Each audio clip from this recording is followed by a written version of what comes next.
Welcome to the CCTV America News Hour. I'm Elaine Reyes. We begin with an update on the search efforts for missing Malaysia Airlines Flight 370.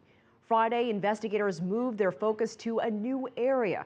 Reports suggested the plane ran out of fuel earlier than thought, then crashed into the Indian Ocean. That's 1,100 kilometers northeast of the previous search area.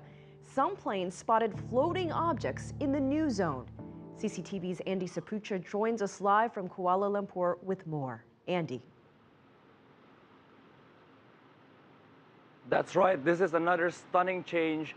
This is the latest of the stunning changes of the search areas here. This, of course, has been done quite a few times before. It started out in the north, along the Malacca Strait, all the way up. They're speculating that the plane could have landed in Kazakhstan, as far away as north as Kazakhstan.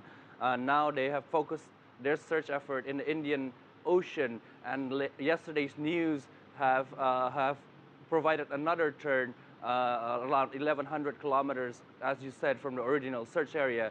But this new search area have them some reasons for cautious optimism here. Another twist in the search of the missing Malaysian jetliner. An analysis of radar data led investigators to move the search to an area 1,100 kilometers to the northeast of the initial search area. Authorities are calling the new information as the most credible lead to where debris may be located. This process yielded new results, which indicated that MH370 flew at a higher speed than previously thought, which in turn means it used more fuel and could not travel as far. This information was passed to RCC Australia by the NTSB to help further refine and narrow the search area. 4 search aircrafts are now over the new area, with 6 more due to fly there over the course of Friday, according to Australian officials. The update that indicates that the wreckage may be closer to land, and that will mean that the search teams will be able to significantly increase the amount of time they can spend out there. And in the capital, Kuala Lumpur, the international search team that released the information is cautiously hoping this latest development will be a turning point in the search effort. The new search area, although more focused than before, remains considerable, and that the search conditions, although easier than before, remain challenging.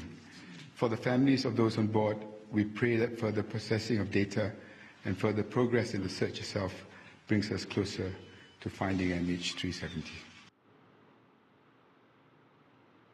That's right. The investigators are hoping that this could be a key turning point here at the search of the Malaysian airline, and they are hoping that this will take them one step closer to knowing why the ill-fated flight veered off course so far, of course, from its original plan. And there has been some good news coming out of this, although unconfirmed. As you mentioned there, our colleague Tony Chang in Perth have been on a plane that sighted debris on the ocean in the new search area.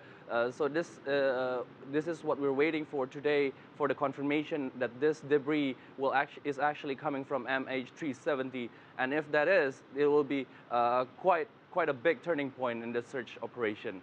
Back to you. Well, and you know, it's been 3 weeks since this plane went missing now. And with this new lead, this new search area, as you mentioned, is there a sense of optimism there? That's right. This new development is definitely a more refined result of their calculations, endless calculation between the international team that is in Kuala Lumpur here. That includes team from Boeing, Rolls-Royce, the maker of the plane's engine, and also the ATSBs and around the world here. So they are quite optimistic that this could be the right area, but once again, they're very cautious on this because they have been quite highly criticized by the media here and also by the public on their handling of this crisis by letting all these speculations coming out from the very first, from the very beginning since the incident happened. So they're trying to stick to their guns, stick to the facts, and only disseminate something that they can prove. which we are hoping that we will hear something by the end of today, that this search ships will be able to confirm if this sighting could indeed be the beginning of the end of this search. All right. Again, another full day of searching ahead. Thank you so much, Andy Saputra in Kuala Lumpur.